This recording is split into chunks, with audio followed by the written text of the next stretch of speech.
নমস্কার বন্ধুরা, চন্দ্র রান্নাঘরে স্বাগত। দেখুন, আজকে আমি একটা নতুন রেসিপি নিয়ে চলে আসলাম। আমার গলাটা খুসখুস করছে, ভালো করে কথা বলতে পারছি না, তবু করছি আমি। দেখুন, এটা কি বলুন তো? এটা হলো মিষ্টি আলুর রসগোল্লা। দেখুন কেমন সুন্দর হয়েছে।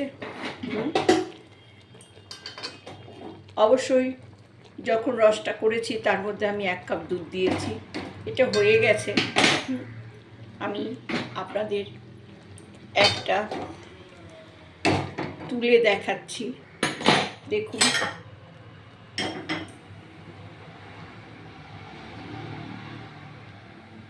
দেখুন কেমন সুন্দর হয়েছে। এই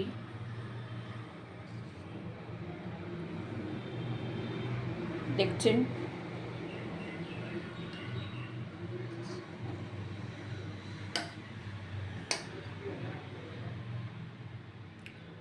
এটা একদম রসমালাই মতন। হ্যাঁ, তবে শুধু দুধ দিয়ে নয়, 1 কাপ দুধ দিয়ে এবং 1 কাপ চিনি ও জল দিয়ে শিরা করে নিয়ে এটা করতে হয়েছে। দেখুন, এটা আমি কেটে দেখাচ্ছি। দেখুন, এইরকম হয়েছে। হ্যাঁ, কেটে কেটে আপনারা এভাবে রসগোল্লা খাবেন।